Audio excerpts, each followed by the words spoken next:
Selamat pagi Pak Catur. Di sini saya Fakir akan membahas mengenai mengantar teknologi informasi sebagai bagian dari ujian tengah semester. Kita akan mengupas beberapa poin penting, mulai dari konsep dasar data dan informasi, definisi teknologi informasi, komponen sistem komputer, klasifikasi data, sistem bilangan, hingga konsep penting tentang ekonomi digital. Mari kita mulai dengan dua konsep kunci, data dan informasi. Data itu seperti bahan mentah, dia adalah fakta yang belum diolah, bisa berupa angka, simbol, atau bahkan gambar. Misalnya daftar suhu harian, acak. Sedangkan informasi adalah hasil dari pengolahan data yang sudah kita olah dan sekarang menjadi bermakna. Informasi ini sangat penting karena kita gunakan untuk mengambil keputusan, contohnya dari daftar suhu tadi kita olah menjadi rata-rata suhu bulanan. Dan kemudian sekarang kita akan berbicara apa itu teknologi informasi.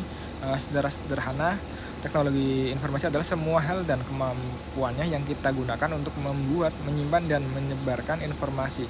Fungsinya sangat banyak: menangkap data atau capture, mengolah data processing, menghasilkan informasi atau generate, menyimpan informasi atau storage, mencari kembali saat kita butuhkan atau retrieval, bahkan untuk mengirimkan atau mentransfer data atau transmission.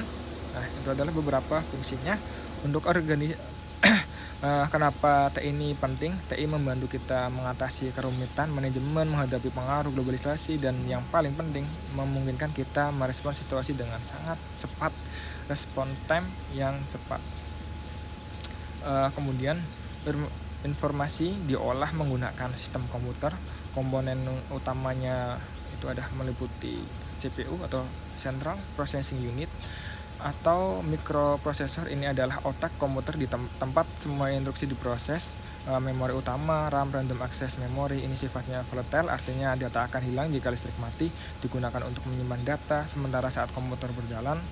Atau ROM, ready only memory, ini sifatnya non volatile, artinya data tidak akan hilang walau listrik mati, biasanya menyimpan instruksi dasar untuk memulai komputer.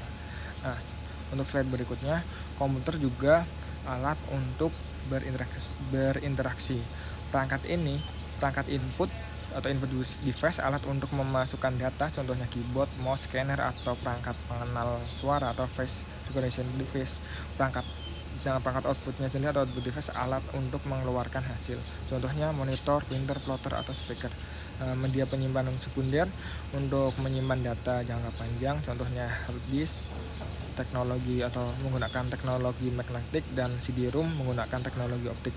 Nah, untuk slide ke selanjutnya, data bisa kita lagi berdasarkan dua kategori berdasarkan sifatnya: data distrik dan data berupa bilangan asli yang sifatnya terpisah dan dapat dihitung, contohnya jumlah barang, dan data kontinu.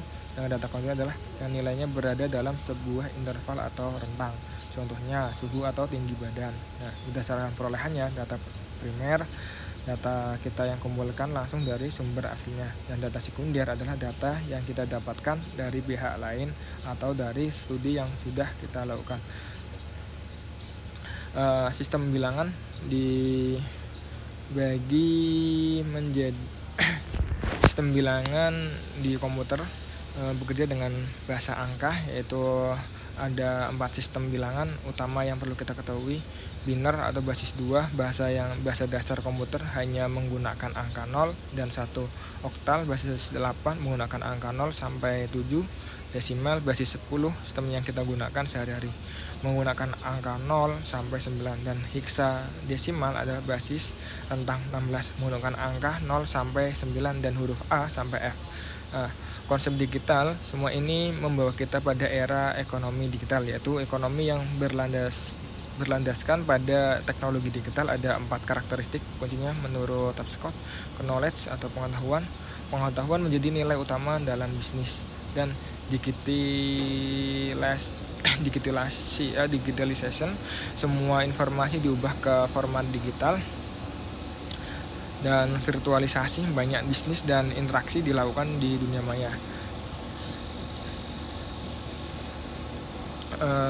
Dan berkurangnya perantara atau disintermediation, teknologi mengurangi atau menghilangkan peran perantara dalam transaksi.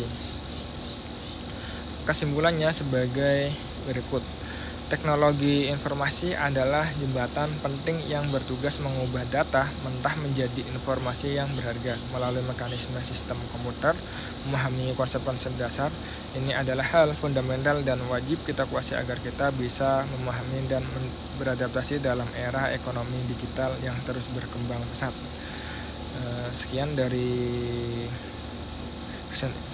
Cukup sekian presentasi saya. Kalau ada kurang dan maafnya mohon maaf. Wassalamualaikum warahmatullahi wabarakatuh.